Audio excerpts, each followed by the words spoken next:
Okay, hey everyone, my name is Kelly Hayes, and I'm going to talk about first what my research interests are and the three possibilities for my research project. So I chose sports nutrition supplements and keto diets with Dr. Mayo, and I chose this because I am a former athlete. I played college basketball for 2 years, so sports nutrition is definitely an interest for me, and out of that list, it really excited me the most. So the three options that I have are protein periodization for female athletes. I know as an athlete myself, protein was the first thing that I was told to supplement when we started lifting weights. And that was at a young age. And so there's not too much literature out there for non-bodybuilding athletes.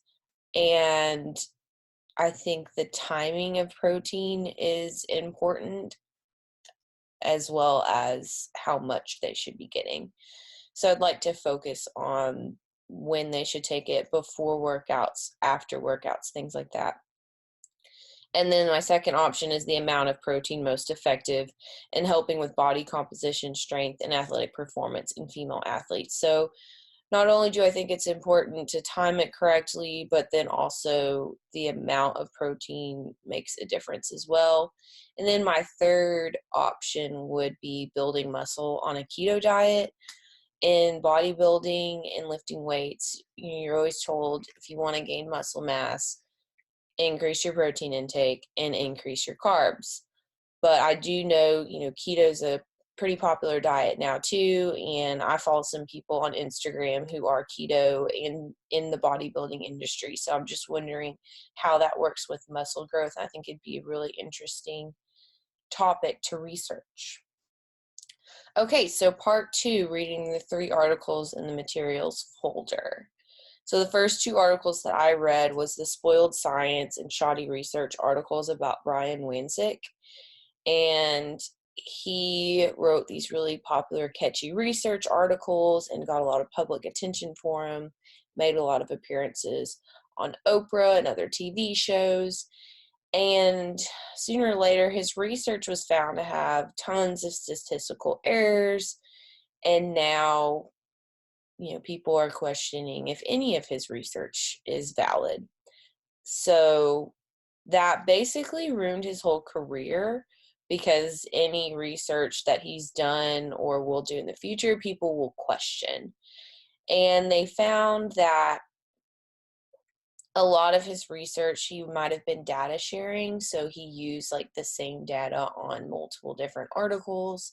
And this all started from a blog post that somebody posted. I mean, people read research articles, and there's people out there who actually look into them and see if the numbers are adding up. And they've kind of targeted him, and ended up finding that tons of his papers were raising eyebrows. And it also talked about like sharing sharing his data. So he never has actually like shared his data with the public because there's no obligation to. And so that raises the question around psychology research, because if you're not sharing the data, how many other research articles are flawed? So it kind of hurts the credibility of that type of research. The other article was about this guy named Staple, and his research was also found to be fraud. And he again was doing the data sharing thing, using the same data for multiple different articles. And eventually he admitted to his fraud, which Wansink has not admitted to his yet. He's still standing by his research. But with Staple, there was he was kind of more focused on the aesthetic of his research rather than the actual truth, trying to make his research sound good. And he pretty much ruined his doctorate career from bad judgment and decisions. And it didn't just affect him, it also affected his students. And they found that over 55 papers he had committed research fraud on those. But it talked about in that paper, doing all this work, spending all this money on research, and then not getting the results that you expected. And so that's when it becomes easy to take the work and try to make something out of it and skew the results so that all your time and effort doesn't go to waste.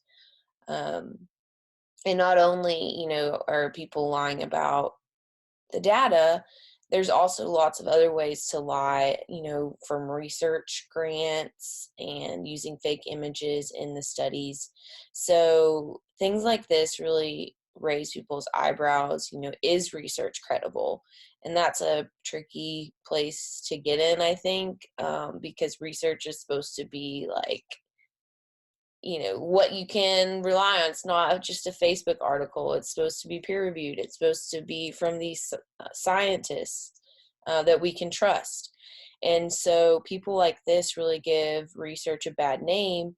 And, the more and more people that we find that do this kind of stuff, the less credible I think research becomes. And that's a dangerous place to be. And so that all this kind of got me thinking, we're going to be doing research articles this semester. So it's going to be really important to make sure that the data is correct and that we're not committing research fraud, even by accident, because that could really ruin your career as a professional. I know that when you do research, you have to submit it to the UCA-IRB, the Institutional Review Board, and that's mostly checking for like ethical things. And then, of course, you have to abide by the Code of Ethics in the Academy. And when you do research, you a lot of times will have UCA's name on it, and will be representing the Code of Ethics in the Academy as registered dietitians. So there's a lot to lose for us as registered dietitians, giving our school a bad name, giving us a bad name, losing the RD license, and giving the Academy a bad name. So there's a lot of responsibility